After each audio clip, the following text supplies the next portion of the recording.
Hello student, তোমরা যারা ক্যালকাটা ইউনিভার্সিটির আন্ডারে সেমিস্টার 4-এর ছাত্রছাত্রী আছো এবং তোমাদের ইতিহাস সাবজেক্টটা পাস কোর্সে আছে, তোমাদের জন্য আজকের ক্লাসটা খুবই গুরুত্বপূর্ণ।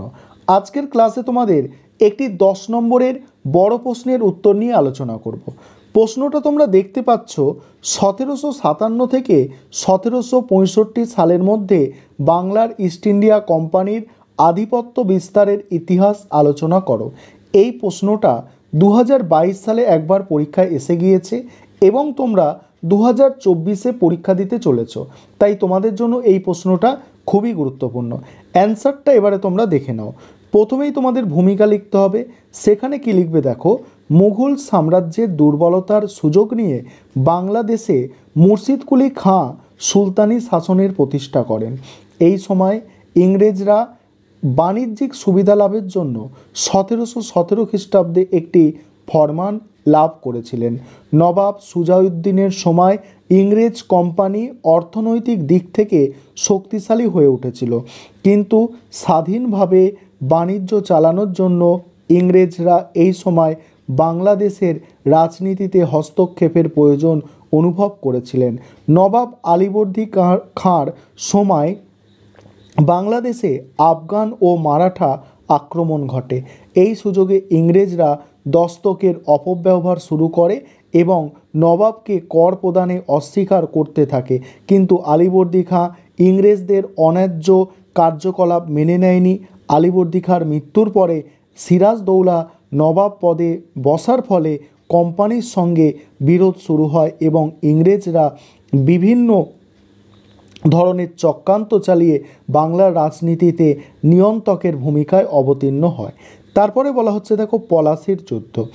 আলীবর্দী খাঁ কোনো পুত্র সন্তান ছিল না।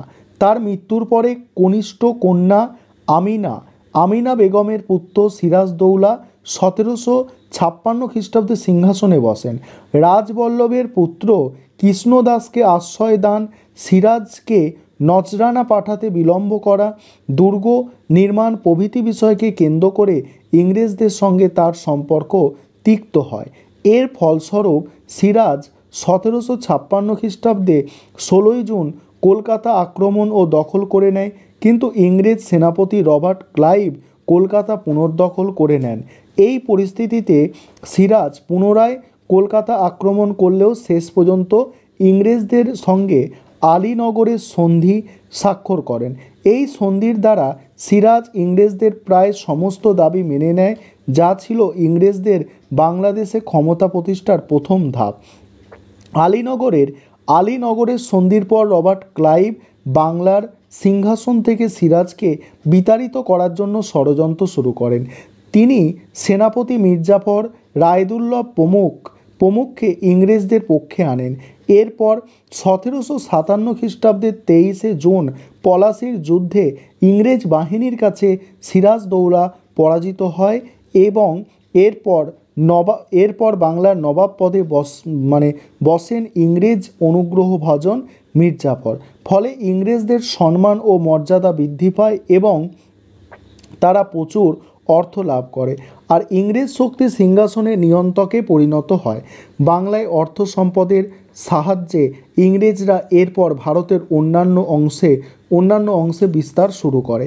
এর পরের পয়েন্ট হচ্ছে মির্জাফর ও ইংরেজ শক্তি। পরের পয়েন্ট আলোচনা করব, সম্পূর্ণ নোটসটা আলোচনা করব। তার আগে একটা বিষয় তোমাদের বলার আছে যে তোমাদের জন্য স্টাডি মেটেরিয়াল তৈরি করা হয়েছে। তোমরা যদি কেউ স্টাডি মেটেরিয়াল পারচেস করতে ইচ্ছুক থাকো, সেক্ষেত্রে তোমরা এই নম্বরে যোগাযোগ করতে পারো, 9123005218। এই নম্বরে যোগাযোগ করে তোমরা স্টাডি মেটেরিয়াল পারচেস করতে পারো। আরেকবার নাম্বারটা বলছি, 9123005218।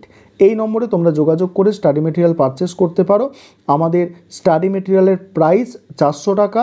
আর তোমরা যারা আগে স্টাডি মেটেরিয়াল অন্যান্য আগের সেমিস্টারগুলোতে নিয়েছো, তোমরা জানো যে কোয়ালিটি কেমন হয়, সেটা নিয়ে আর বলছি না কিছু। চলো পরের পয়েন্টগুলো দেখে নাও। মির্জাফর ও ইংরেজ শক্তি। ঐতিহাসিক যদুনাথ সরকারের মতে মির্জাফর ইংরেজদের সঙ্গে বাংলার মধ্যস্থকারী শাসকে পরিণত হন। মির্জাফরের দুর্বলতার সুযোগে ইংরেজরা যেমন প্রচুর অর্থ আদায় করে, তেমনি প্রশাসনিক বিষয়ে ক্রমাগত হস্তক্ষেপ শুরু করে। ইংরেজদের এই ক্রমবর্ধমান নিয়ন্ত্রণ থেকে রক্ষা পাওয়ার জন্য শেষ পর্যন্ত মির্জাফর বিদ্রোহী হয়ে উঠলে 1707 খ্রিস্টাব্দে দেখো ভিনসিটাট মির্জাফরকে গদিচ্যুত করে মীর কাসিমকে বাংলার নবাব পদে বসান। তারপরে বলা হচ্ছে দেখো মীর কাসিম ও বক্সারের যুদ্ধ।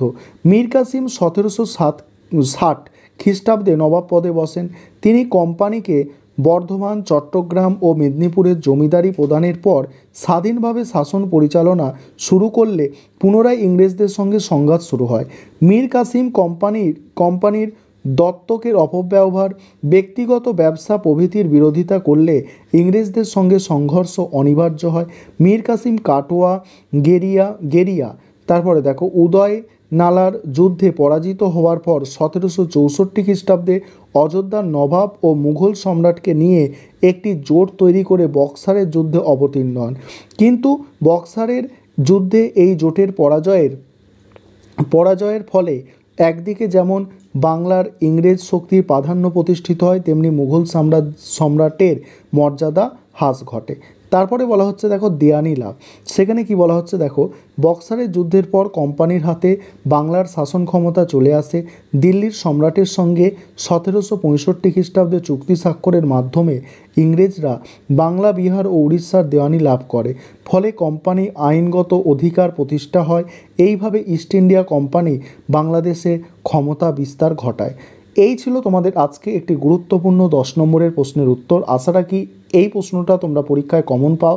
তোমাদের জন্য খুবই গুরুত্বপূর্ণ এই প্রশ্নটা।